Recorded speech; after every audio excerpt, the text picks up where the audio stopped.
And just like the thumbnail and the title suggest, it's an interesting time frame as we move forward in the crypto and digital asset space. And really what it comes down to is growth. And this is after 14 years of Bitcoin being around. What I'm talking about specifically is there was a pretty good chart that came across the desk, and it was addresses holding X amount of Bitcoin by year.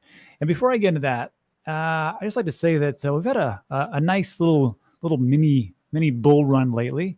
We've seen that Bitcoin, I think it topped out around 25K not too long ago. Now we're a little bit of a retracement, 24.5, Ethereum, and so on and so forth.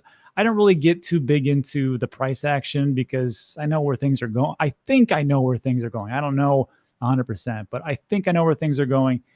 And one of these charts just kind of reaffirms that. So what this is this is a chart from Look Into Bitcoin. And Look Into Bitcoin is a pretty great website. It's 100% free. It has high quality charts. I use it all the time. I steal as much data as I possibly can, but it's free, so I don't mind. And one of this comes out, I don't know if this is new because I've never seen it before, but it takes a look at the amount of Bitcoin wallets that have grown over time. And it starts here in, well, if I can pull it over there, 2010. Actually, Bitcoin was created January 9th, 2009. That was when it was first came to light. And so we take, let's see, can you believe it's been 14 years? 2009, that's January, 2010, 11, 12, 13, 14, 15, 16, 17, 18, 19, 20, 21, 22. Well, okay, 14 years and some change, I guess. But it's amazing how fast time goes by. And this right here, again, not to get sidetracked, but we're taking a look at wallets. So before I talk about this, just know that wallets can be manipulated, okay? So if I had one full Bitcoin, I could break, or 10 Bitcoin or 100 Bitcoin, or how many Bitcoin I have. I could break that amount of Bitcoin up into multiple wallets across multiple cold storages, across multiple exchanges if I really wanted to. And you would get a much higher amount. Now, does this happen all the time? Probably in some way, shape, or form. But does it happen to a massive extent? Nobody really knows because this is on-chain data and what it is. But what I'd like to see are these numbers. And when we're taking a look here at the very top here, it says greater than 0.01. And what I want you to notice is that the general trajectory of the Bitcoin wallets that have been created with greater than 0.01 Bitcoin. And you can see very clearly, it just goes in one direction. 66, 240, 370, 810, 1.3 million in 2014. Imagine, that's it. And then over here, there's two things to know. This has happened from greater than 0.01, greater than 0.1, and greater than 1. The general line is straight up, almost. There are two exceptions. And the exceptions of where it's only gone down is twice. And it happened here from 2017 to 2018, 0.01 of Bitcoin wallets. It actually went from 6.8 million to 6.5 million. So, okay, about 300,000 or so. Nothing too dramatic. And the other time that it happened was in 2020, 2021. You had 830,000 Bitcoin wallets with more than one, and it dropped down to 820,000 in 2021. Those are the only two times it has decreased the amount of wallets. But we can see here, I find it interesting, though, that in 2022, the most bitter, I got to tell you, 2022 was brutal. It was a brutal year for the markets. I mean, I didn't have to, class of 2017 didn't have to worry about the massive amount of rug pulls, the FTX, Voyager, Celsius, BlockFi shenanigans that were going on. And you guys did.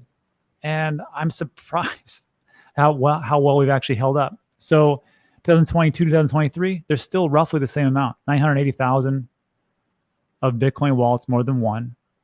In 2022, greater than 0.1, 4.2 million wallets, 4.2 million wallets. And actually, less than or greater than 0.01 minnows, people who own just a little bit of Bitcoin, actually grew by 1 million wallets. So when I take a look at this and I hear all the stories about how people say, well, crypto can go to zero and Bitcoin go to zero, I'm like, I don't think it's going to happen, quite honestly. But hey, I could be wrong. And there's also a couple little bit more pieces of data that I found interesting because when I think about wallets, I'm always thinking about, there's a website, Into the Block. This is a paid website. I don't have a link for it, but you can find it. It's just app.intotheblock to verify this data. What I want you to notice is an interesting little piece here. See where it says in and out of the money and the break-even price? All I want you to notice, I just want you to focus real quick on this green bar and the red bar.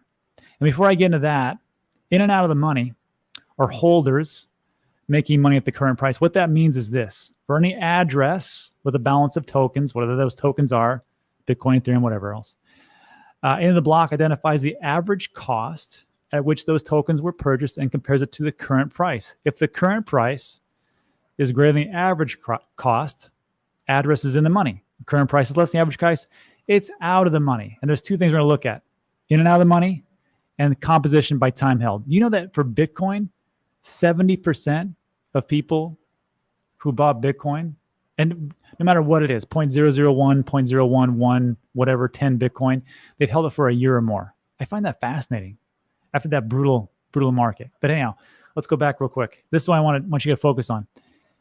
With Bitcoin, you got like 70%. Was it 70%? Yeah, 71% of people are in the money. Only 27% of the money. Well, obviously, we hit around, 69,000. Now we're at around 25,000. All those people sold, or some people sold, as we can take a look at composition by time held. But the ones that are just sticking around, you got a lot of people who are actually in money, and they're still holding on. Ethereum, pretty much the same thing. Take a look at the red, take a look at the green. A lot of people are still in profits, and they're not taking profits. Fascinating. Tether, USD. Look at Cardano, though. It's getting crushed in and out of the money. Does that mean that that's a bad thing? No, it's not. It doesn't mean it's awful. It just means that a lot of Cardano holders are just not in the money because they probably got in a little bit late and they're just waiting around. Look at Polygon. Polygon is almost, I think it even beats Bitcoin and Ethereum. There's a lot of green there. And of course, this gray space is their at money. They're not really in or out. Dogecoin, actually holding up pretty strong. Shiba Inu, awful. Litecoin, actually looking pretty good. You know what's looking awful? AVAX, Uniswap, Chainlink. Look at Chainlink in and out of the money. That is brutal. Just brutal. And then also I'd like you to notice one thing. OKB. OKB is the centralized exchange token, and I think it hit an all-time high because everybody's in profit. Would make sense, right? I could be wrong. Check me in the comments. But there is also a couple other ones. Look at Algorand.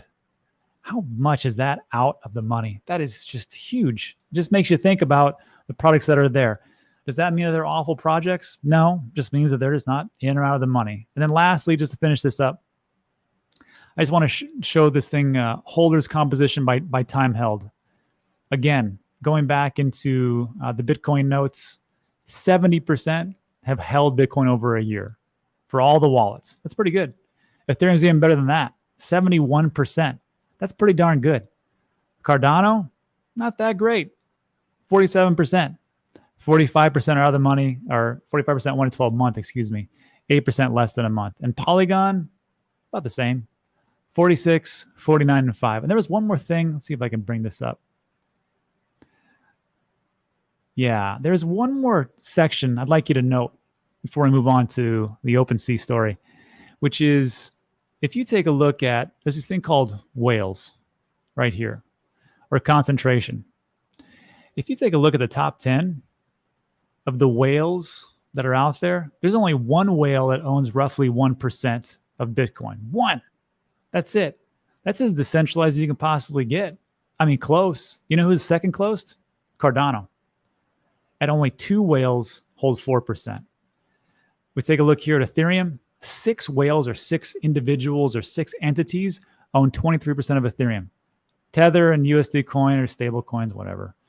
Cardano's good. Binance USD. That's weird. Binance USD, 5 entities own 90%. That's not good. That's USD. Polygon, 69%. 12 individuals or entities own 69% of Polygon. It's not good. Which one is the one that sucks the worst? I don't want to talk about 99%. 64% Lido DAO. 55%. But you get my drift. BitDAO, 93%. So when we take a look at these factors, just take a look at everything. But I just found it interesting that we had this concentration, the amount of time that people are holding on to it, and then just how things have progressed as time has gone on. Anyhow, let me know what you think about that in the comments section. And let's move on to just the general news of the day. AVE. And I don't know how I feel about this one, but AVE has a proposal to freeze BUSD, or the stablecoin for Binance. And it looks like everybody's going to pass. They're going to approve it to go through. I know on this in crypto, we try to talk about how, we shouldn't freeze anything. We should just let the market decide. Well, it looks like it's happening.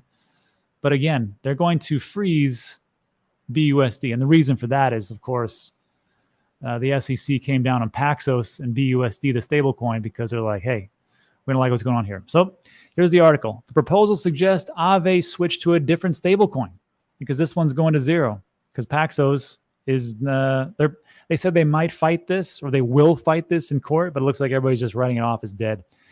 The inability to mint new BUSD might hurt the peg arbitrage opportunities and asset peg. It seems that the most reasonable path for AVE is to freeze this reserve and invite users to switch to another stablecoin among the diversity present in AVE. Well, I can get with that.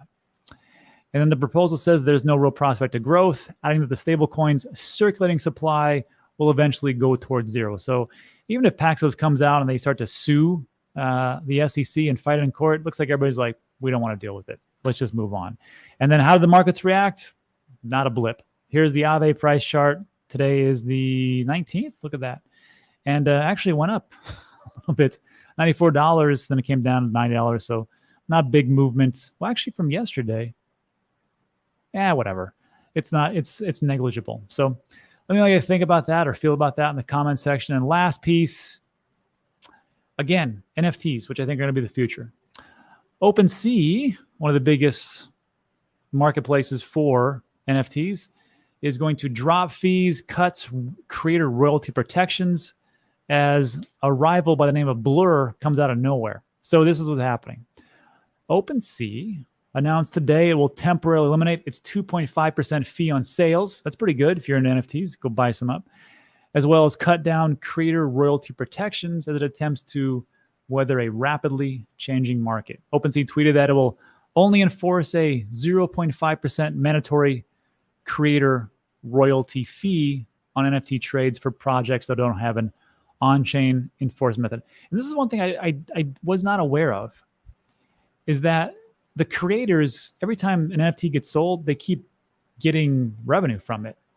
I thought it was just the one and done, but I guess I was not informed well enough. So it states here, a creator royalty is typically a 5% to 10% cut of the sale price paid out to the NFT creator initially. It's how NFT projects generate ongoing revenue following the initial sale of tokens. So it looks like they're getting royalties and royalties. I guess it'd be the same way as like if an artist, let's say, Mariah Carey comes out and starts to has a song, and then somebody else uses it and somebody else uses it, even though they buy it. I guess that's one of the ways it is.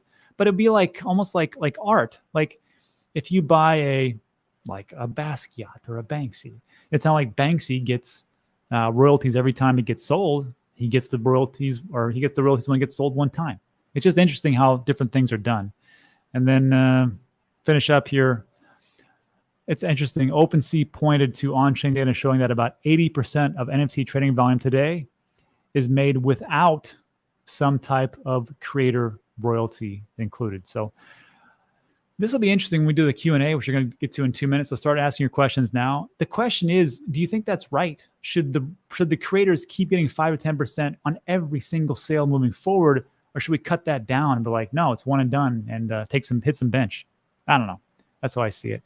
And lastly, I just want to give a shout out to everybody who helped me out and stopped by. We do shelter dog walks over at Amigos de los Animales over in Luisa, Puerto Rico. And we get as many people as we can, and we walk the dogs for an hour onto the beach.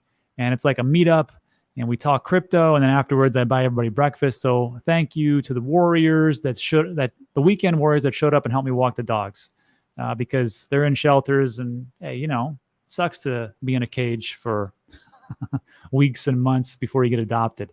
So thank you guys so much. And then lastly, this video is coming at you. Well, not really. Freddie just reached out and said, hey, Rob, I'm doing a promotion. Can you talk about it? Sure. So Shield Folio, you know that book that I'm always talking about to put in your mnemonic phrases so you don't lose your stuff? They're having a sale. And I think it's like you get like 2 for like 70. And if you use the code Dan, you get like another 20% off or something crazy.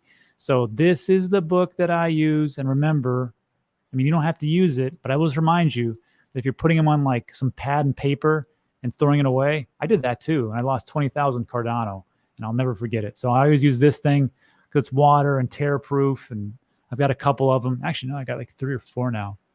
And I keep all my mnemonic phrases in there. So if something happens, I can get my crypto back, because that would suck if I didn't. And that's it for today. So look, like today's video, give it a thumbs up, consider subscribing, all that great stuff. If you got to go, get out of here. It's Sunday. Go relax, enjoy the family, get outside if you're in a nice place. But that's it. Now, if you want to stick around, we'll talk a little Q&A. I'll answer all your questions to the best of my abilities, and we'll go from there. And that's it. And I will make one comment in a second. Okay. The comment is this. I know that we're in a bull run because this guy's back. No, just kidding. Not Fezzik. When Mullet is back, everybody. This guy's too